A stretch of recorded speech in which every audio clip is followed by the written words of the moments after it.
Good morning, students. In the last lecture, we are discussing about the types of money. In this one, we are watching four types of money. First one is animal money. You know that in pro-historical periods means when the civilization is established first time on the earth, the man is using animal money for doing farming, for doing daily activities. He is using money in forms of animals. Okay, so they are exchanging means sales and purchasing goods and commodities by using cow, sheep and goats. Okay, in this one you know that these all goods just like these all animals, cows, sheep and goat, this it is not indivisible for these types of animals. Okay, if you are dividing that one or slicing them, so they are not using again it. Okay, and if you are cut down them or if you are slicing them afterwards, it is not possible easily use that kind of animals. Okay, so therefore this is the first problem. Okay, animal money पहली बार इस्तेमाल किया इंसान ने। Animal money में वो cause, sheep and goats का इस्तेमाल करते थे, लेकिन यहाँ पे ये प्रॉब्लम था कि उनको आप इनडिविजिबल नहीं कर सकते। इनडिविजिबल मतलब आप उसको कट नहीं कर सकते या उसकी स्लाइस छोटे छोटे टुकड़े नहीं कर सकते थे। ओके, अभी जैसे 500 की नोट है, 2000 की नोट है, तो उसके आप छोटे छोटे टुकड़े कर सकते हो। 10 की नोट कर सकते हो, 20 की कर सकते हो, 50 की कर सकते हो। So is it possible that if you are using the currency or note, you are dividing that notes in multiple types of slices or little part one. Okay, just if you are using 2000 note, you are slicing them in 10 rupees, 20 rupees. Okay, this kind of. So but it is not possible in the um, animal money, because animals, when you are cut down one time or slicing them, they are not used again and again. Okay, so animal money is creating difficulties. The second types of money is commodity money. In the commodity money, first of all, commodity money is totally depend on climate conditions and cultures. Okay, just like they are using animal skin, animal body, grains, shells, feathers, tusk, salt and rare articles. Stones also they are using to medium of exchange.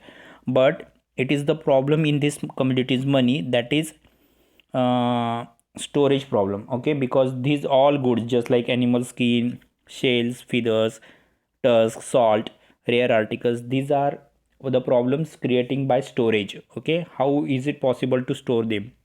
Okay, तो community money का दूसरा problem था कि आप उसको store करने के लिए जगह नहीं थी। उसमें एनिमल स्किन आती थी, ग्रेन्स आते थे, शेल्स आते थे, फिदर आते थे, टस्क आता था। तो ये सारी चीज़ें आप उसको स्टोर नहीं कर सकते क्योंकि ये पेरिशेबल गुड्स है, ख़राब होने वाली चीज़ है। ओके, तो ये प्रॉब्लम्स था कम्युनिटी मनी में।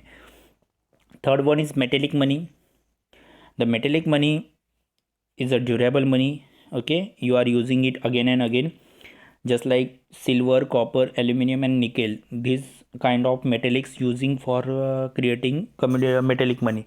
But here also one problem, that the capacity of this money or this money is very scarce in the nature. Okay, इन ये स्केरिसिटी का प्रॉब्लम था। ये मनी या ये जो एल्यूमिनियम्स है ये दुनिया में बहुत कम अवेलेबल है, इसलिए आप उसको बार बार यूज़ नहीं कर सकते। ओके, और दूसरी चीज़ है लैक ऑफ यूनिफॉर्मिटी। उस टाइम ऐसे कोई मशीन नहीं थी कि उसको एक कॉइन को एक ऐसे स्पेशल ऐसा स्ट्रक्चर बनाए या उसको एक आकार दे या उसको एक फॉर्म दे, ऐसा पॉसिबल नहीं था। क्योंकि आप उसको यूनिफॉर्म जो उसकी जो जैसे मिलता था सिल्वर कॉपर, वैसे के वैसे उसको इस्तेमाल किया जाता था। उसको डिज़ाइन नहीं कर सकते आप। आज का आप कॉइन देखो, उसको एक सर्कल है, उसके ऊपर अलग अलग पिक्चर्स है जिससे वो कॉइन पहचानने आ सकता है।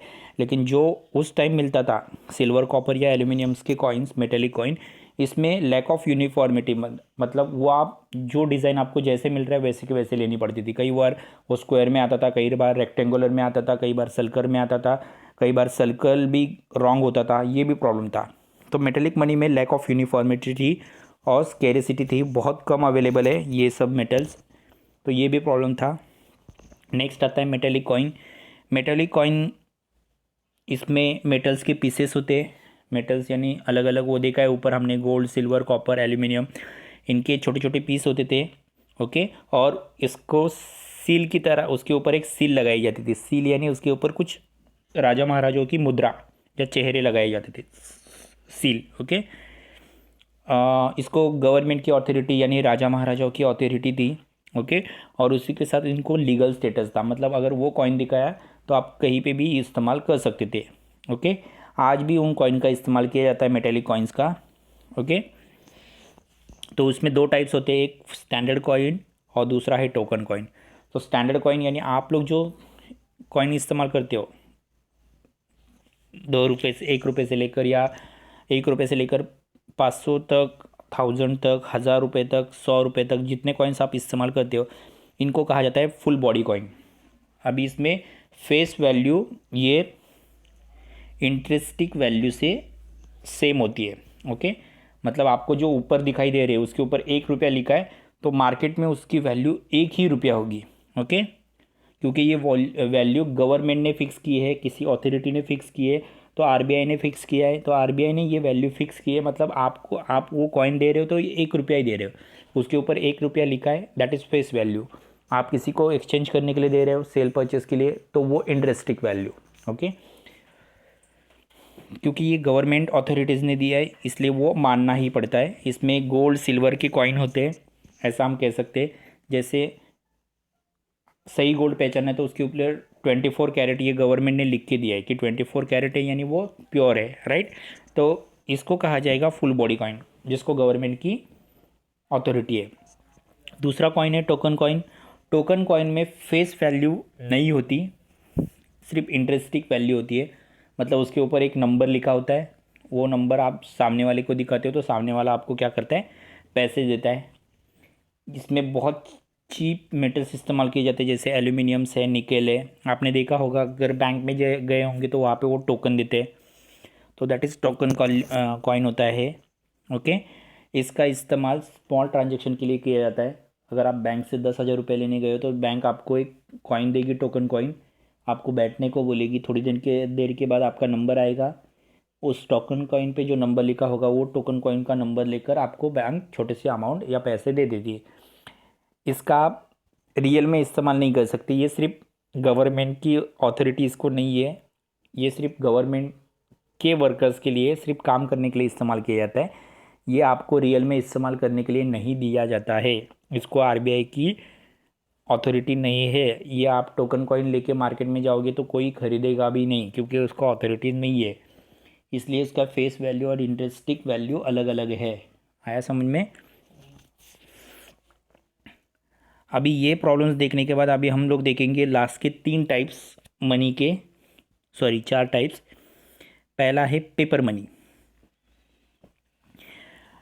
अभी मेटेलिक कॉइन के जो 2 प्रॉब्लम्स थे, जैसे मेटेलिक कॉइन में गवर्नमेंट की परमिशन चाहिए थी, और दूसरा प्रॉब्लम ये होता था कि टोकन कॉइन अगर होगा तो उसका इस्तेमाल कहीं भी नहीं कर सकते, क्योंकि टोकन का इस्तेमाल कहीं नहीं कर सकते, सिर्फ बैंक में होता है। और तीसरी प्रॉब्लम ये भी होती थी कि आप कॉइन कितना लेके घूमेंगे साथ में, राइट। आप इतने कॉइन्स लेके घूम नहीं सकते। तो मेटेलिक कॉइन्स के ये प्रॉब्लम देखकर नेक्स्ट एक और टाइप्स की मनी का इवोल्यूशन हुआ, या खोज हुई, या इन्वेंशंस हुआ, उसको कहा जाता है paper money. Okay, paper money यानी करेंसी नोट। आप लोग जो 10 रुपये की, 20 रुपये की, 50 की नोट इस्तेमाल करते हो, that is currency notes which is monopoly by central bank. जो कौन छापती है? Central bank. हमारी कंट्री की सेंट्रल बैंक कौन सी है? RBI, reserve bank of India. Okay, so इसकी मोनोपोली सेंट्रल बैंक पे होती है। ये बैंक 2 लोग इशू करते हैं, यानी आपको इस्तेमाल करने के लिए देते हैं paper currency, that is government of India यानी सेंट्रल गवर्नमेंट, और दूसरा देती है आपको आरबीआई। ओके, सेंट्रल बैंक, दोनों मिलकर आपको ये नोट अवेलेबल करके देती है, गवर्नमेंट ऑफ इंडिया और दूसरा सेंट्रल बैंक। ओके, अभी देखो दोनों कैसे देते हैं। 1 रुपए की जो नोट है या 1 रुपए का जो कॉइन है, उससे लेकर जितने सारे कॉइन है, ये छापने का काम और आपको देने का काम करेगी government of India, central government. और बाकी जो करेंसी नोट आपको दिखेंगे 10 से लेकर 5 से लेकर जो जो आपको 5, 10, 20, 50, 100, 200, 500, 2000, ये जो सारे नोट्स है, ये आपको कौन अवेलेबल करके देगा? That is central bank, RBI। आया समझ में? 1 रुपए का कॉइन और बाकी सारे जो कॉइन है वो आपको देगी सेंट्रल गवर्नमेंट। और बाकी के जो सारे नोट्स है जो आप इस्तेमाल करते हो 10 रुपये से लेकर 2000 रुपीज़ तक, ये आपको लोग कौन अवेलेबल करके देगा? RBI, central bank of India. आया समझ में? रिजर्व बैंक ऑफ इंडिया, ये आपको अवेलेबल करके देगी। लेकिन इनमें भी प्रॉब्लम था, पेपर कॉइन में भी प्रॉब्लम था। क्या? पेपर मनी में क्या प्रॉब्लम है कि पेपर मनी आप बार बार इस्तेमाल नहीं कर सकते, हैंडल नहीं कर सकते। जैसे अगर आपको किसी ने 2 लाख रुपए दिए, तो आप घर पे लेके आने तक इतनी बार डरते हो कि कोई आपके 2 लाख रुपए छीन लेगा, कुछ प्रॉब्लम हो जाएगा, मैं गुम दूँ, मेरे हाथ से गुम जाएगा। मतलब ये हैंडल करने में प्रॉब्लम है। ओके। और दूसरा प्रॉब्लम ये होता है कि उसको स्टोर करके कहाँ रखे। अगर आपके पास 5 लाख रुपए है तो वो आप 5 लाख रुपए घर पे कहाँ स्टोर करके रखोगे? रख सकते हो? चोरा के लेके जा सकते हैं। दैट इज पेपर करेंसी का आप इस्तेमाल स्टोर नहीं कर सकते और हैंडल करना ज़रा मुश्किल हो जाता है। सो पेपर मनी समझ में आया होगा आपको। पेपर मनी सबसे पहले करेंसी नोट उसको कहा जाता है, यानी नोट आपके घर में या आप लोग जो इस्तेमाल करते हो वो ये बनाने की मोनोपोली सेंट्रल बैंक के हाथ में है, यानी RBI के हाथ में है। ओके। कॉइन छापने का काम और कॉइन्स आपको अवेलेबल करके देने का काम करेगी सेंट्रल गवर्नमेंट। लेकिन जो बाकी सारी नोट्स है, ये नोट अवेलेबल करके देने का काम करेगी आपको RBI, reserve bank of India. Okay. लेकिन यहाँ पे भी 2 प्रॉब्लम है। पहला, हैंडलिंग का प्रॉब्लम है। अगर ज़्यादा करेंसी होगी, ज़्यादा नोट्स होगी, तो आप हैंडल नहीं कर सकते, आप लोग को हमेशा इनसिक्योर लगेगा, डर लगेगा, राइट। लेकिन और दूसरी चीज़ है रिस्क ऑफ स्टोरिंग। अगर आपको किसी ने 5 लाख रुपए दिए तो आप कहाँ स्टोर करके रखोगे? घर में? पॉसिबल है? राइट। तो पेपर मनी आप बचा नहीं सकते या आपके साथ नहीं रख सकते, राइट। तो ये प्रॉब्लम की वजह से नेक्स्ट मनी की खोज हुई या नेक्स्ट इवोल्यूशन हुआ, दैट इज बैंक मनी या क्रेडिट मनी। अभी बैंक मनी का मतलब क्या होता है? जो मनी आप बैंक में सेव करते हो, जो पैसा आप बैंक में रखते हो, उसको कहा जाता है बैंक मनी। ओके। इसको आप आपकी सेविंग कह सकते हो, जो कैश में रखते हो। ओके। और बाद में उस आपने जो बैंक में सेव किया है उस मनी का आप क्रेडिट मनी की तरह इस्तेमाल कर सकते हो। क्रेडिट यानी कि आपके पास पैसा है, लेकिन आपके पास का पैसा ख़त्म हो गया, उसके बाद आप बैंक से जाकर और पैसा मांग सकते हो, that is credit money. Okay. या आप विड्रॉल कर सकते हो यानी निकाल सकते हो, या किसी को ट्रांसफ़र कर सकते हो। ओके। आप विड्रॉल कर सकते हो या ट्रांसफ़र कर सकते हो। इसके लिए आप चेक का इस्तेमाल करोगे या डिमांड ड्राफ्ट। मतलब एक डिमांड ड्राफ्ट आपको बैंक ही बना के देगी, आपको टेंशन नहीं है, सिर्फ आपको एक अमाउंट उसको बतानी है और किसको भेजना है वो बताना है। आप ये विड्रॉल भी कर सकते हो, बैंक से निकाल भी सकते हो, या किसी को डायरेक्टली ट्रांसफ़र कर सकते हो चेक का इस्तेमाल करके या डिमांड ड्राफ्ट का इस्तेमाल करके। ओके। अभी क्रेडिट मनी जो होता है, क्रेडिट यानी कर्जा लेना। ओके। आपके पास की सेविंग खत्म होने के बाद अगर आप किसी से एक्स्ट्रा पैसे ले रहे हो बैंक से, तो उसको क्रेडिट मनी कहा जाएगा। इसके लिए ये मनी आप डायरेक्टली विड्रॉ कर सकते हो, निकाल सकते हो ATM से वगैरह, या आप किसी को डायरेक्टली अकाउंट पे ट्रांसफ़र करने को बैंक को बोल सकते हो। ओके। इसके लिए आप चेक का भी इस्तेमाल कर सकते हो, डिमांड ड्राफ्ट का इस्तेमाल कर सकते हो। क्रेडिट मनी इंपॉर्टेंट होता है। क्रेडिट मनी अगर आपने बैंक से लिया तो आप बैंक को बाद में क्या देते हो? इंटरेस्ट देते हो। जो इंटरेस्ट जो बैंक को मिलेगा वो कंट्री की डेवलपमेंट के लिए लगाया जा सकता है, इसलिए क्रेडिट मनी इंपॉर्टेंट है कंट्री को। आ रहा है समझ में? क्रेडिट मनी इंपॉर्टेंट है कंट्री को। नेक्स्ट मनी का टाइप है या पैसों का टाइप है, that is plastic money. Okay. So today's word plastic money, ये ट्रांजैक्शन बहुत ही इजी और एडवांस टेक्नोलॉजी है। ओके। जो भी डेबिट कार्ड या क्रेडिट कार्ड आप इस्तेमाल करते हो उनको हम कहते हैं प्लास्टिक मनी। ओके। ये आज की मॉडर्न टेक्नोलॉजी में इस्तेमाल किया जाने वाला सबसे इजी तरीका है। ये दो टाइप से होता है, credit money and credit card and debit card. Okay, अभी डेबिट कार्ड यानी क्या है, आपके अकाउंट पे पैसे हैं, आप वो पैसे डायरेक्टली एटीएम से निकालते हो और अब डायरेक्टली इस्तेमाल करते हो डेबिट कार्ड। क्रेडिट कार्ड का मतलब क्या होता है, आपके अकाउंट में पैसा ख़त्म होने के बाद भी, आपके अकाउंट से पैसा ख़त्म होने के बाद भी बैंक आपको क्रेडिट देती है, यानी थोड़ा सा कर्जा देती है आपके अकाउंट पे, और फिर आप उसका इस्तेमाल कर सकते हो। डेबिट कार्ड में आपको बैंक कोई भी कर्जा नहीं देती, जो आपके पास है वही आपको इस्तेमाल करना है। क्रेडिट कार्ड में आपके पास जो पैसा है उसमें ख़त्म होने के बाद आपको बैंक अवेलेबल करके देती है और पैसा, और उससे आप स्मॉल टाइप के कोई भी ट्रांजेक्शन कर सकते हो। ओके, स्मॉल टाइप के कोई भी ट्रांजेक्शन कर सकते हो। Clear? That is plastic money. Plastic money सबसे इजी तरीका, मॉडर्न टेक्नोलॉजी है, एडवांस टेक्नोलॉजी, इसमें डेबिट कार्ड क्रेडिट कार्ड इस्तेमाल किया जाता है। इसमें भी स्मॉल टाइप्स के आप ट्रांजेक्शन कर सकते हो।